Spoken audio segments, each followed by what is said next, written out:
Hello and welcome to study with me. जैसा कि आप लोग जान रहे कि हमारा झारखंड वास्तुनिष्ठ का हमारा सीरीज चल रहा है, जहां हम लोग कवर करने का टारगेट है हमारा 1000 वास्तुनिष्ठ प्रश्न का। और ऑलरेडी हमारा 2 क्लास ऑलरेडी कवर हो चुका है, जहां हमने ऑलरेडी 200 क्वेश्चंस को कवर कर लिया है।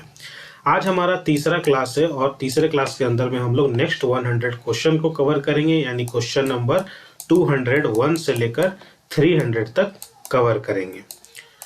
तो आइए बिना किसी देरी के आज के सेशन को शुरू करते हैं। और आज का जो पहला क्वेश्चन है, निम्नलिखित में से कौन झारखंड की सबसे प्रमुख नदी है? तो करेक्ट आंसर हो जाएगा ऑप्शन नंबर ए, यानी कि दामोदर नदी। और भी कई सारी नदी है, जैसे स्वर्णरेखा नदी, फल्गु नदी, बराकर नदी, लेकिन यहाँ पूछ रहा है कि झारखंड की सबसे जो प्रमुख नदी है वो कौन सा है, तो वो है ऑप्शन नंबर ए, यानी कि दामोदर जो नदी है वो। नेक्स्ट क्वेश्चन है, झारखंड में दामोदर नदी का विस्तार है। तो झारखंड में दामोदर नदी का विस्तार कहां से कहां तक है? तो करेक्ट आंसर हो जाएगा ऑप्शन नंबर सी, यानी कि हजारीबाग तथा रांची स्थित धनसान घाटी में। ठीक है। नेक्स्ट क्वेश्चन है, निम्नलिखित में से कौन सा कथन दामोदर नदी के संबंध में सत्य है? तो दामोदर नदी के संबंध में उपयुक्त सभी कथन सत्य है, यानी ऑप्शन नंबर डी आंसर हो जाएगा। तो कौन कौन से कथन सत्य है वो देख लेते हैं। इस नदी का उद्गम स्थल पलामू जिले में है, तो बिल्कुल करेक्ट आंसर है। नेक्स्ट है, इस नदी की कुल लंबाई 541 किलोमीटर है, ये भी बिल्कुल सही है। नेक्स्ट है, इस नदी का अपवाह क्षेत्र 25,820 वर्ग किलोमीटर क्षेत्र में है, यह भी सही है, इसलिए करेक्ट आंसर हो जाएगा ऑप्शन नंबर डी, यानी उपरोक्त सभी। नेक्स्ट क्वेश्चन देख लेते हैं, निम्नलिखित में से कौन सी नदी दामोदर नदी की सहायक नदी नहीं है?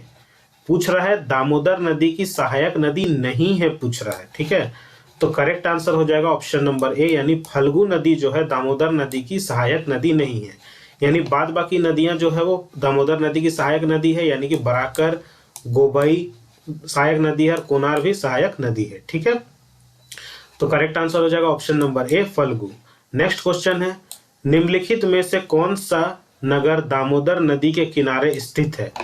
कौन सा नगर दामोदर नदी के किनारे स्थित है? तो दामोदर नदी के किनारे कौन सा स्थित है? Option number B, Dhanbad. Dhanbad जो है वो दामोदर नदी के किनारे स्थित है। बढ़ते हैं आज का हमारे नेक्स्ट क्वेश्चन की ओर। निम्नलिखित में से किस नदी को बिहार तथा बंगाल का शोक कहा जाता है? तो बिहार और बंगाल का शोक किस नदी को कहा जाता है? तो दामोदर नदी को कहा जाता है, यानी ऑप्शन नंबर ए जो है वो सही हो जाएगा, ऑप्शन नंबर ए। ठीक है, बढ़ते हमारे नेक्स्ट क्वेश्चन की ओर। दामोदर नदी का बहाव निम्नलिखित में से किस दिशा में है? तो दामोदर नदी का बहाव निम्नलिखित में से किस दिशा में है? तो ये है पश्चिम से पूर्व, यानी कि ऑप्शन नंबर बी जो है वो सही हो जाएगा, पश्चिम से पूर्व। ठीक है, नेक्स्ट क्वेश्चन है, निम्नलिखित में से कौन सा दामोदर नदी पर बना बांध है? तो दामोदर नदी के ऊपर इसमें से कौन सा बांध बना हुआ ये पूछ रहा है। तो उपरोक्त सभी, तो देख लेते हैं, यानी ऑप्शन नंबर डी जो है वो करेक्ट आंसर हो जाएगा। तो कौन कौन सा बांध बना है देख लेते हैं। पहला जो है वो पंचेत कोनार, ये भी दामोदर नदी पर बना है। तिलैया अच्चर, ये भी दामोदर नदी पर बना है। और मैथान बर्मो, ये भी दामोदर नदी पर बना है, इसलिए करेक्ट आंसर हो जाएगा उपरोक्त सभी। ठीक है, बढ़ते हैं आज के हमारे नेक्स्ट क्वेश्चन की ओर। निम्नलिखित में से कौन सी नदी कुल्टी के पास हुगली नदी में मिल जाती है? कौन सी नदी जो है वो कुल्टी के पास हुगली नदी में जाकर मिल जाती है? तो करेक्ट आंसर हो जाएगा ऑप्शन नंबर बी, यानी कि दामोदर नदी जो है वो कुल्टी के पास हुगली नदी में जाकर मिल जाती है। ठीक है, बढ़ते हैं आज के हमारे नेक्स्ट क्वेश्चन की ओर। निम्नलिखित में से कौन सी नदी रांची के पिस्का नगरी के रानी चुम्बा से निकलती है? तो इनमें से कौन सी नदी जो है वो रांची के पिस्का नगरी के रानी चुम्बा से निकलती है, पूछ रहा है। तो ये हो जाएगा ऑप्शन नंबर सी, यानी कि स्वर्णरेखा नदी। स्वर्णरेखा जो नदी जो है वो निकलती है रानी चुम्बी से। ठीक है, correct answer is option number C. बढ़ते हैं आज के हमारे नेक्स्ट क्वेश्चन की ओर। स्वर्णरेखा नदी निम्नलिखित में से किस दिशा में बहती है? तो किस दिशा में बहती है? तो दक्षिण से पूर्व दिशा में जो है वो स्वर्णरेखा नदी जो है वो बहती है, यानी ऑप्शन नंबर सी जो है वो करेक्ट आंसर हो जाएगा। ठीक है, बढ़ते हैं आज के हमारे नेक्स्ट क्वेश्चन की ओर। 2000। नेक्स्ट क्वेश्चन है, सोनरेखा नदी झारखंड में बहते हुए निम्नलिखित से किस राज्य में प्रवेश करती है? ठीक है, सोनरेखा जो नदी है वो झारखंड से बहते हुए किस राज्य में जाकर प्रवेश करती है? में से किस राज्य में जाकर प्रवेश करती है?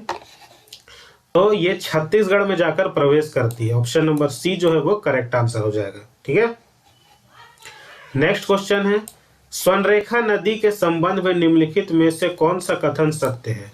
तो सोनरेखा नदी के संबंध में निम्नलिखित में से उपयुक्त सभी कथन जो है वो सत्य है, यानी ऑप्शन नंबर डी जो है वो करेक्ट आंसर हो जाएगा। तो कौन कौन से निम्नलिखित में से कौन कौन से कथन है देख लेते हैं। पहला जो है वो है, दक्षिण में यह नदी उड़ीसा की सीमा से लगती हुई पश्चिम बंगाल में प्रवेश करती है। ठीक है, तो ये बिल्कुल सही है कि दक्षिण दिशा में जो है सोनरेखा नदी जो है उड़ीसा के सीमा से जाकर लगती है और फिर पश्चिम बंगाल में प्रवेश करती है। नेक्स्ट है, इस नदी पर हुंड्रू जलप्रपात स्थित है। ये भी बिल्कुल सही है, सोनरेखा नदी पर ही हुंड्रू जलप्रपात स्थित है।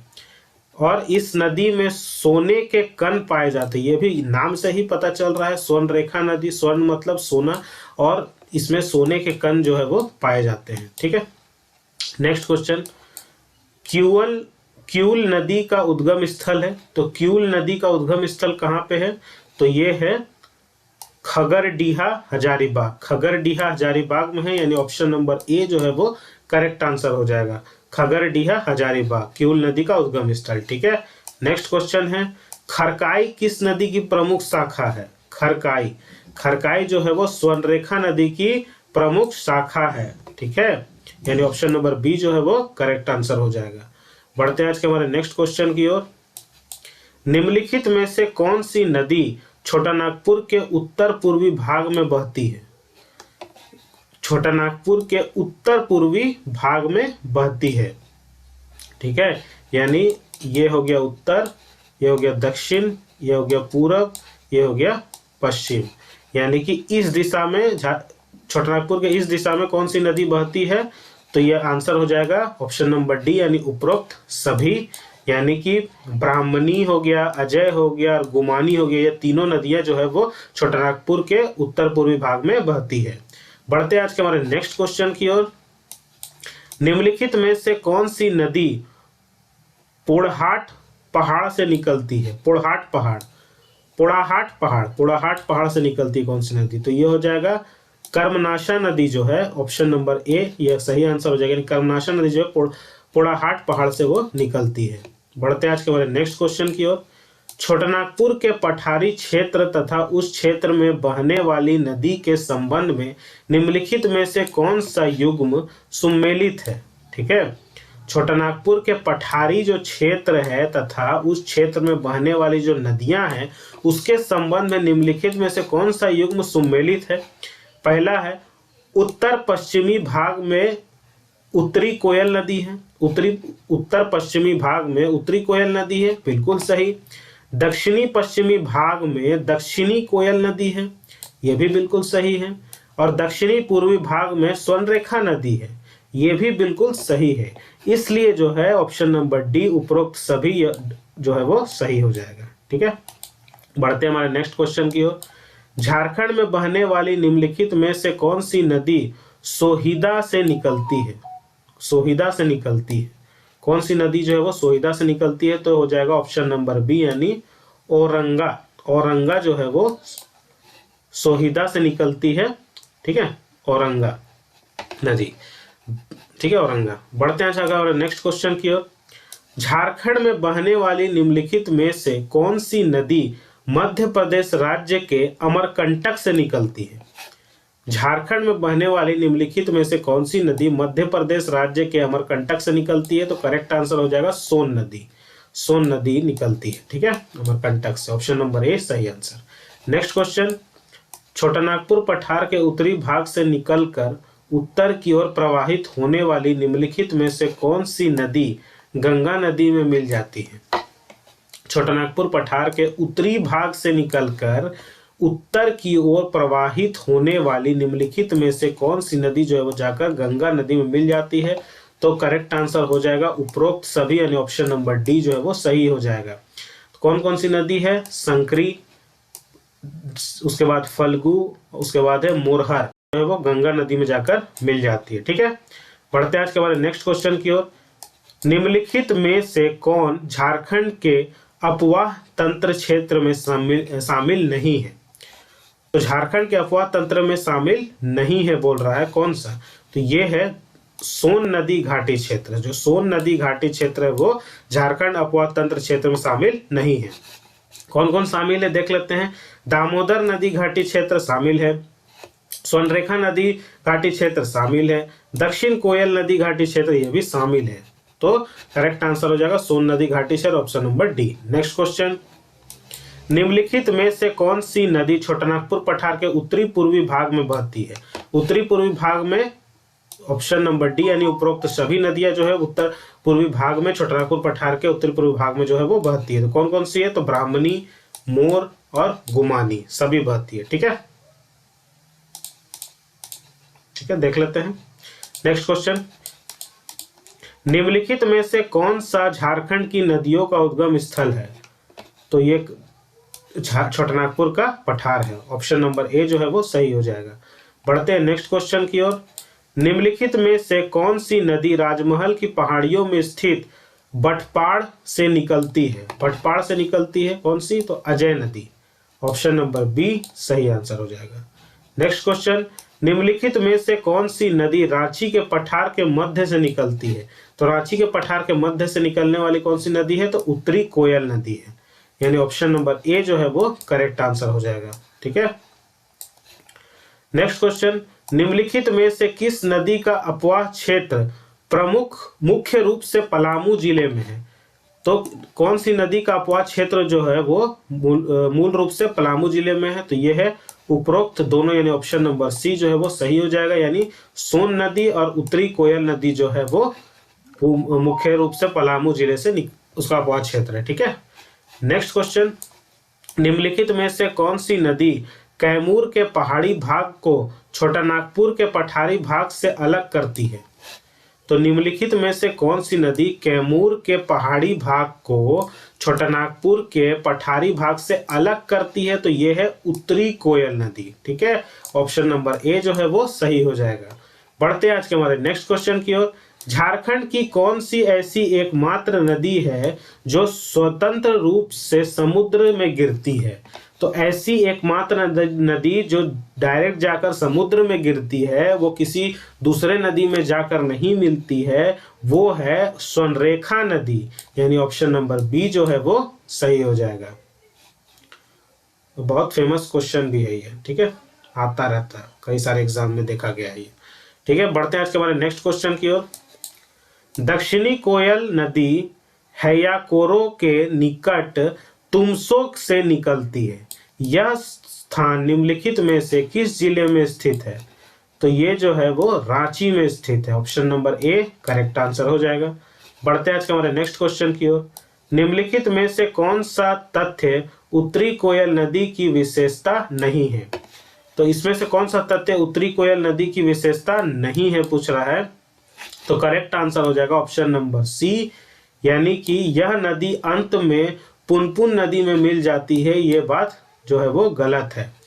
तो कौन कौन सी सही बात है देख लेते हैं। तो यह नदी पलामू जिले के लगभग मध्य भाग से गुजरती है, बिल्कुल सही।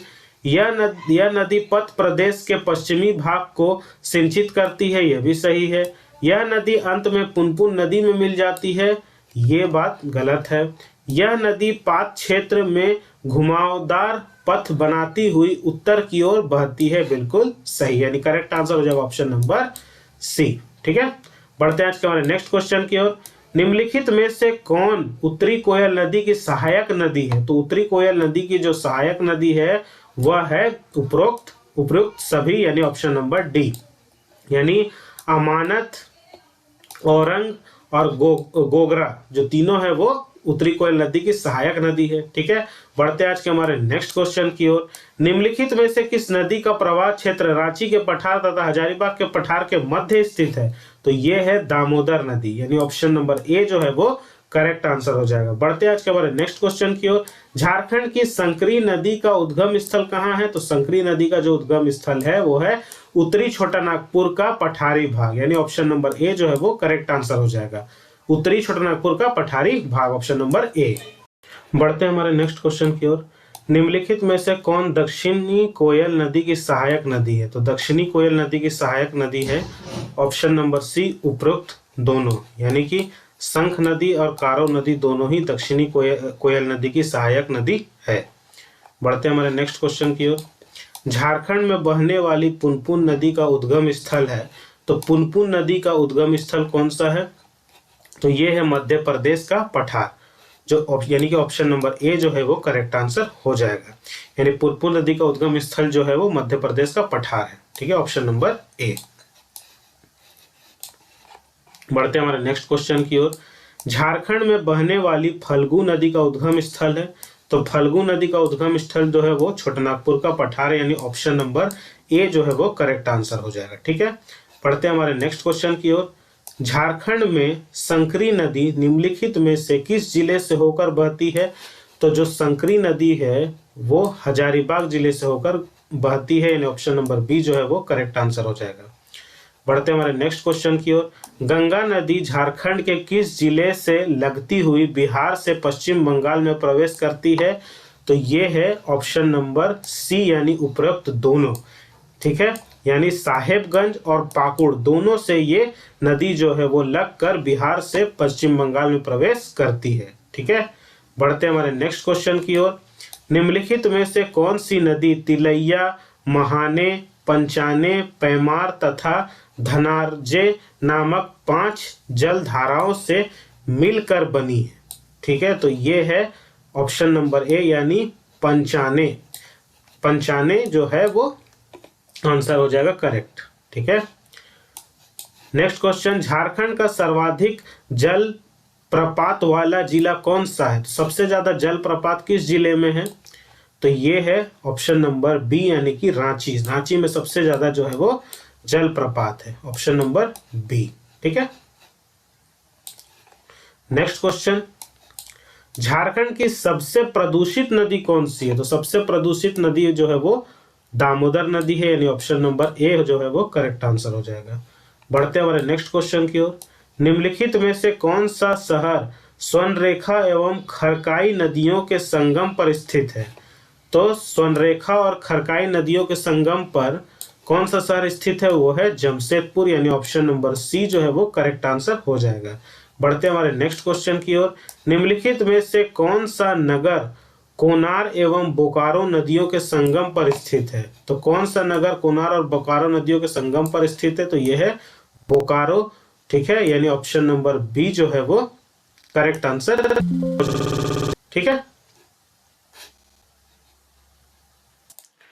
बढ़ते हैं हमारे नेक्स्ट क्वेश्चन की ओर।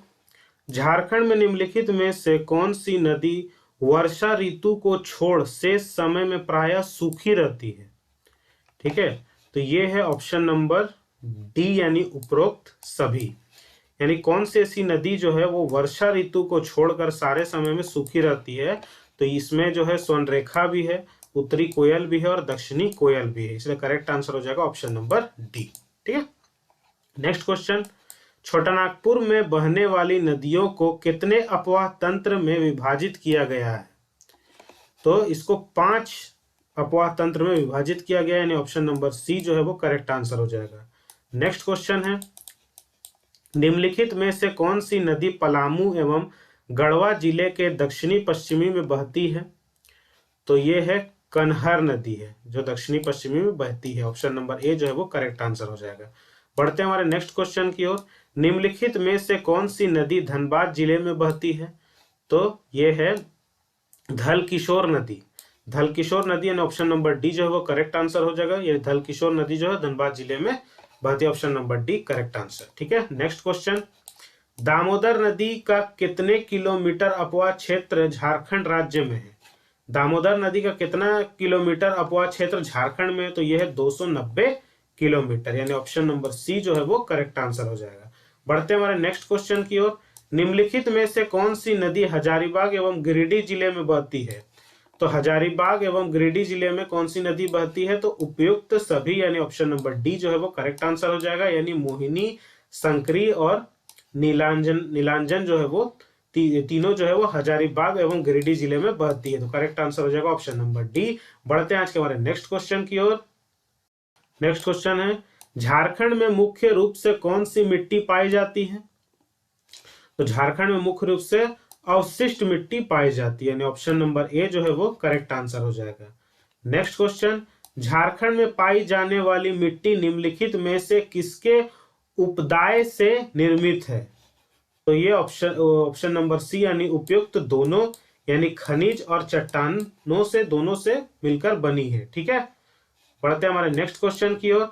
झारखंड की मिट्टी में फेरिक ऑक्साइड तथा बॉक्साइड के अंश मिले होने के कारण यह किस रंग की दिखाई देती है?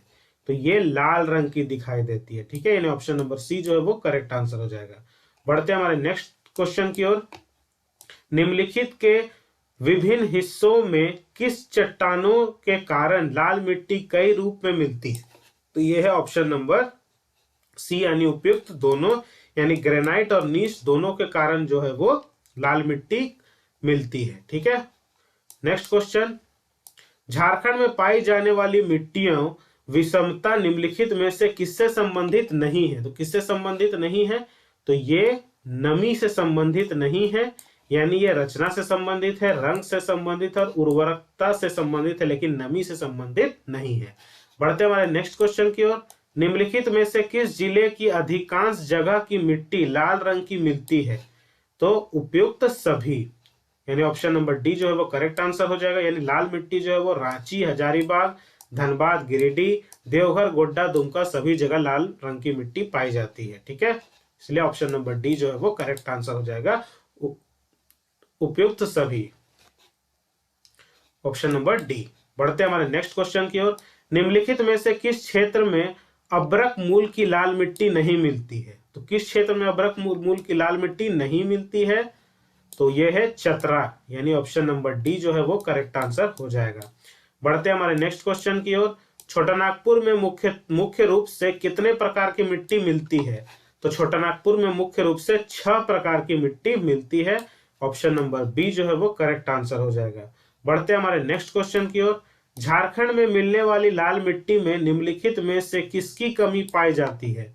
तो किसकी कमी पाई जाती है? उपयुक्त सभी, यानी ऑप्शन नंबर डी जो है वो करेक्ट आंसर हो जाएगा। यानी नाइट्रोजन, फास्फोरस और ह्यूमस तीनों की कमी पाई जाती है, इसलिए करेक्ट आंसर है ऑप्शन नंबर डी। ठीक है, बढ़ते हैं हमारे नेक्स्ट क्वेश्चन की ओर। लाल मिट्टी में निम्नलिखित में से किस फसल की खेती की जाती है? तो ये है ऑप्शन नंबर डी यानी उपयुक्त सभी, यानी कि ज्वार, बाजरा, सरगुजा और कोदो तीनों की खेती की जाती है, यानी ऑप्शन नंबर डी जो है वो करेक्ट आंसर हो जाएगा। पढ़ते हैं हमारे नेक्स्ट क्वेश्चन की ओर। निम्नलिखित में से कौन सी अब्रक मूल की लाल मिट्टी की विशेषता नहीं है? तो इसमें से कौन सी विशेषता नहीं है अब्रक मूल की लाल मिट्टी की? तो यह है ऑप्शन नंबर सी, इस मिट्टी में पानी की अधिकतम होती है। इस मिट्टी में पानी की अधिकता होती है, तो यह बात गलत है, यह विशेषता नहीं है। तो कौन कौन सी विशेषता है? तो इस मिट्टी में अब्रक के छोटे छोटे कण चमकते रहते हैं, बिल्कुल सही। इस मिट्टी का रंग हल्का गुलाबी तथा पीला होता है, बिल्कुल सही। यह मिट्टी सामान्यतः उपजाऊ होती है, बिल्कुल सही। लेकिन इस मिट्टी में पानी की अधिकता होती है, यह विशेषता नहीं है, इसलिए ऑप्शन नंबर सी जो है वो करेक्ट आंसर हो जाएगा। बढ़ते हैं हमारे नेक्स्ट क्वेश्चन की ओर। निम्नलिखित में से कौन सी झारखंड में मिलने वाली रेतीली मिट्टी की विशेषता नहीं है? तो रेतीली मिट्टी की विशेषता कौन सी नहीं है? रेतीली मिट्टी की विशेषता नहीं है बोल रहा है, ठीक है। तो इस मिट्टी में काफी उर्वरा शक्ति होती है, तो ये बिल्कुल गलत है, ये विशेषता नहीं है, इसलिए ऑप्शन नंबर बी जो है वो करेक्ट आंसर हो जाएगा। बढ़ते हैं हमारे नेक्स्ट क्वेश्चन की ओर। झारखंड में सुदूर सिंहभूम क्षेत्र में विभिन्न मूल की चट्टानें अवशेषों से निर्मित मिट्टी मिलती है। इस मिट्टी की किस नाम जानी जाती है? तो यह मिट्टी किस नाम से जानी जाती है? तो जातीय मिट्टी, यह जातीय मिट्टी के नाम से जानी जाती है, इसलिए ऑप्शन नंबर बी जो है वो करेक्ट आंसर हो जाएगा।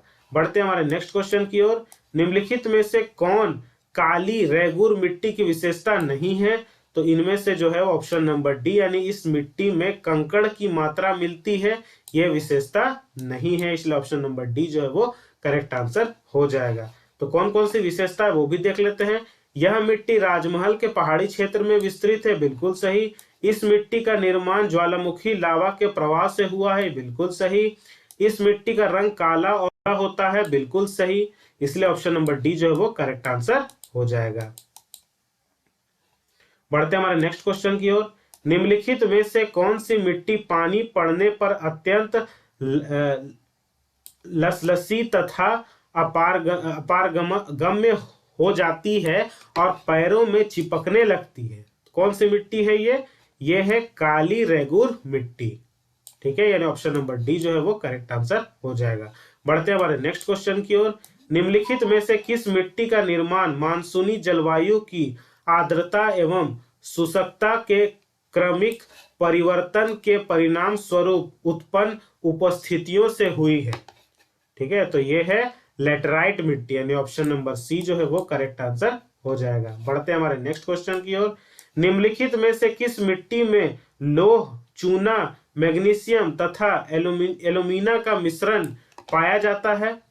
तो यह है काली रेगुर मिट्टी में ये सब पाया जाता है, ऑप्शन नंबर ए जो है वो करेक्ट आंसर हो जाएगा। बढ़ते हैं हमारे नेक्स्ट क्वेश्चन की ओर। निम्नलिखित में से कौन सा क्षेत्र झारखंड में लेटराइट मिट्टी का क्षेत्र नहीं है? तो लेटराइट मिट्टी का क्षेत्र कौन सा नहीं है? तो यह है दामोदर तथा स्वर्णरेखा नदी घाटी, ठीक है, यानी ऑप्शन नंबर डी जो है वो करेक्ट आंसर हो जाएगा। बढ़ते हैं हमारे नेक्स्ट क्वेश्चन की ओर। झारखंड में निम्नलिखित में से कौन सी मिट्टी सर्वाधिक उपजाऊ है? कौन सी मिट्टी सर्वाधिक उपजाऊ है? यह है काली रेगुर मिट्टी, यानी ऑप्शन नंबर सी जो है वो करेक्ट आंसर हो जाएगा। बढ़ते हैं हमारे नेक्स्ट क्वेश्चन की ओर। झारखंड की निम्नलिखित में से किस मिट्टी में चावल तथा चूने की अच्छी खेती होती है? चूने की अच्छी खेती होती है, ठीक है, तो यह है काली रेगुर मिट्टी, यानी ऑप्शन नंबर ए जो है वो करेक्ट आंसर हो जाएगा। बढ़ते हैं हमारे नेक्स्ट क्वेश्चन की ओर। छोटानागपुर की जलवायु मुख्यतः निम्नलिखित में से किससे प्रभावित है? तो छोटानागपुर की जलवायु मुख्यतः किससे प्रभावित है? तो ये मॉनसून से प्रभावित है, यानी ऑप्शन नंबर ए जो है वो करेक्ट आंसर हो जाएगा। बढ़ते हैं हमारे नेक्स्ट क्वेश्चन की ओर। झारखंड की जलवायु निम्नलिखित में से किस प्रकार की है? तो झारखंड की जलवायु जो है वो उष्ण मॉनसूनी प्रकार की है, यानी ऑप्शन नंबर बी जो है वो करेक्ट आंसर हो जाएगा। Next question. झारखंड की अधिकांश वर्षा निम्नलिखित में से किससे प्रभावित है? तो झारखंड की अधिकांश वर्षा जो है वो बंगाल की खाड़ी के मॉनसून से प्रभावित है, यानी ऑप्शन नंबर ए जो है वो करेक्ट आंसर हो जाएगा। बढ़ते हैं हमारे नेक्स्ट क्वेश्चन की ओर। थर्नवेट के जलवायु वर्गीकरण के अनुसार झारखंड का अधिकतर क्षेत्र निम्नलिखित में से किसके अंतर्गत आता है? तो किसके अंतर्गत आता है ये? थॉरवेट के जलवायु वर्गीकरण, जो थॉरवेट का जलवायु वर्गीकरण है उसके अनुसार झारखंड का अधिकतर क्षेत्र जो है किसके अंतर्गत आता है? तो ये CAW के अंतर्गत आता है, यानी ऑप्शन नंबर बी जो है वो करेक्ट आंसर हो जाएगा। Next question. कोपेन के जलवायु वर्गीकरण के अनुसार झारखंड का अधिकतर क्षेत्र निम्नलिखित से किसके अंतर्गत आता है? तो कोपेन के जलवायु के वर्गीकरण के अनुसार ये CWG और CW के अंदर आता है, यानी ऑप्शन नंबर डी जो है वो करेक्ट आंसर हो जाएगा। बढ़ते हैं हमारे नेक्स्ट क्वेश्चन की ओर। टिवारथा के जलवायु वर्गीकरण, ठीक है, टिवारका के जलवायु वर्गीकरण के अनुसार झारखंड का अधिकतर क्षेत्र निम्नलिखित में से किसके अंतर्गत आता है? तो ये भी CAW और AW के अंतर्गत आता है, यानी ऑप्शन नंबर ए जो है वो करेक्ट आंसर हो जाएगा। बढ़ते हैं हमारे नेक्स्ट क्वेश्चन की ओर। झारखंड में ग्रीष्म ऋतु की शुरुआत निम्नलिखित में से किस महीने में होती है? तो झारखंड में ग्रीष्म ऋतु की शुरुआत जो है वो मार्च में होती है, यानी ऑप्शन नंबर बी जो है वो सही आंसर हो जाएगा। बढ़ते हैं हमारे नेक्स्ट क्वेश्चन की ओर। झारखंड के प्रमुख नगर तथा ग्रीष्मकालीन तापमान के संबंध में निम्नलिखित में से कौन सा युग्म सुमेलित नहीं है? कौन सा युग्म सुमेलित नहीं है ग्रीष्म तापमान के अनुसार? तो ये है धनबाद 39.1, ये जो है ऑप्शन नंबर डी जो है वो ये मतलब ये धनबाद 39.1 जो है ये सही नहीं है, ये सुमेलित नहीं है, ठीक है। तो डी जो है वो करेक्ट आंसर हो जाएगा। बढ़ते हैं हमारे नेक्स्ट क्वेश्चन की ओर। झारखंड में ग्रीष्म ऋतु में थोड़ी बहुत वर्षा निम्नलिखित में से किससे होती है? तो झारखंड में ग्रीष्म ऋतु में जो थोड़ी बहुत वर्षा होती है वो किससे होती है? ये होती है बंगाल की खाड़ी यानी नॉर्वेस्टर से होती है। नॉर्वेस्टर यानी बंगाल की खाड़ी। ऑप्शन नंबर करेक्ट आंसर हो जाएगा। बढ़ते हैं हमारे नेक्स्ट क्वेश्चन की ओर।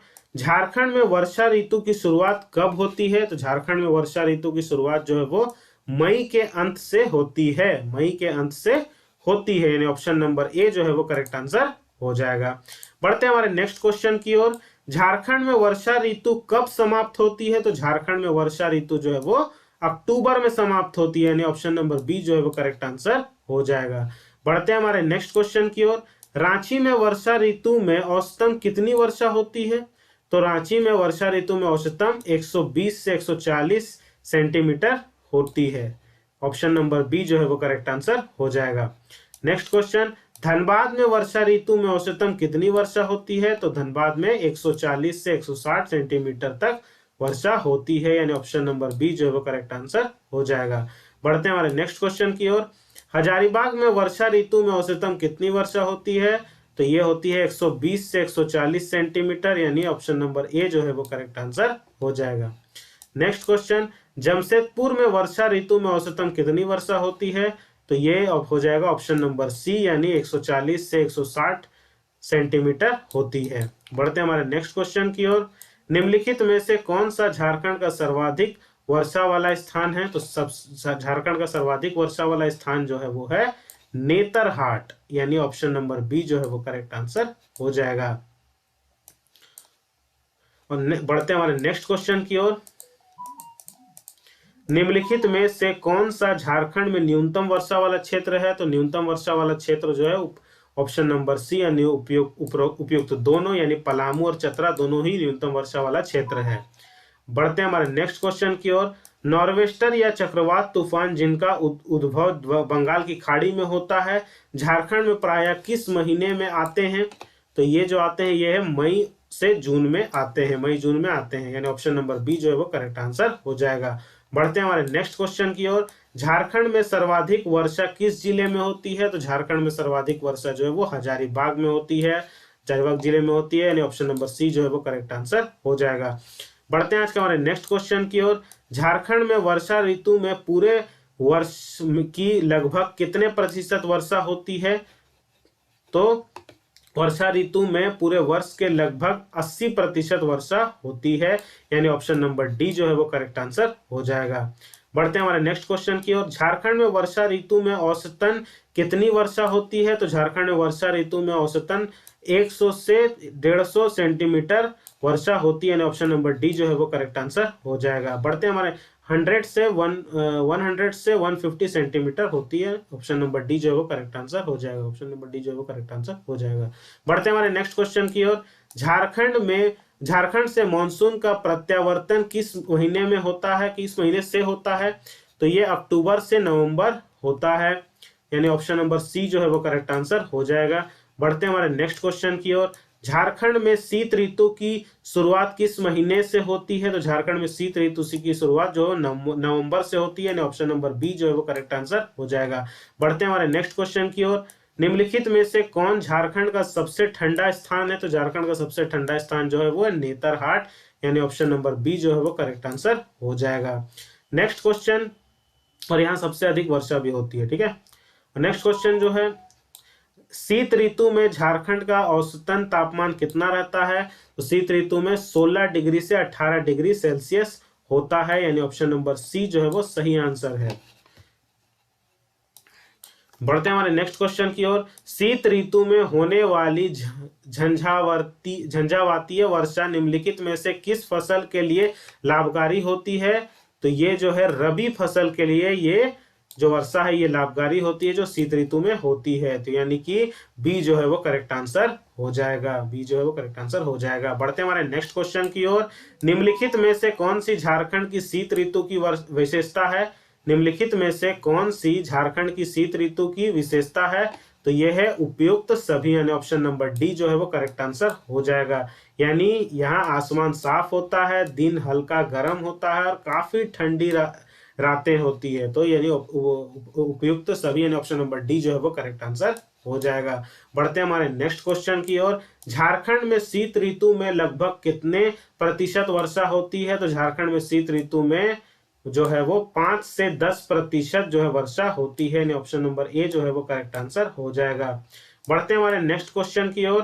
झारखंड में शीतकालीन वर्षा का मुख्य कारण क्या है? तो झारखंड में शीतकालीन वर्षा का मुख्य कारण जो है वो भूमध्य सागरीय चक्रवात है, यानी ऑप्शन नंबर बी जो है वो करेक्ट आंसर हो जाएगा। शीतकालीन में जो झारखंड में शीतकालीन में जो वर्षा होती है उसका मुख्य कारण है भूमध्य सागरीय चक्रवात, ऑप्शन नंबर बी। ठीक है, बढ़ते हमारे आज के लास्ट क्वेश्चन की ओर, जो कि है निम्नलिखित में से कौन सा कथन सत्य है? तो उपयुक्त सभी यानी ऑप्शन नंबर डी जो है वो करेक्ट आंसर हो जाएगा। यानी कौन कौन से कथन सत्य है? वो है ए, यहाँ जनवरी महीने में सर्वाधिक ठंड पड़ती है, बिल्कुल सही। ये बी, यहाँ दिसंबर और जनवरी महीने में चक्रवातीय तूफान आते हैं, बिल्कुल सही। और यहाँ फरवरी महीने में ठंड प्रायः खत्म हो जाती है, ये बात भी बिल्कुल सही है। तो आई होप आपको आज का सेशन पसंद आया होगा। हमने जो है आज का जो 100 क्वेश्चन का जो टारगेट था वो इस क्लास 3 में जो हमने कंप्लीट किया है, यानी हमने क्वेश्चन नंबर 201 से लेकर 300 तक कवर किया है। और टोटल अगर अभी तक हम लोग देखें तो तीनों क्लास मिला के हमने टोटल में 300 क्वेश्चन का टारगेट अभी तक कवर कर लिया है। और नेक्स्ट क्लास में हम लोग नेक्स्ट 100 क्वेश्चन को डील करेंगे।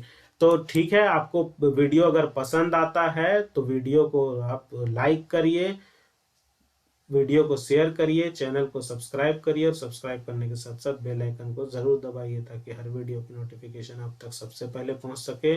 मिलता हूं आपसे नेक्स्ट लेक्चर में, तब तक के लिए जय हिंद, जय हिंद और जय हिंद, जय हिंद।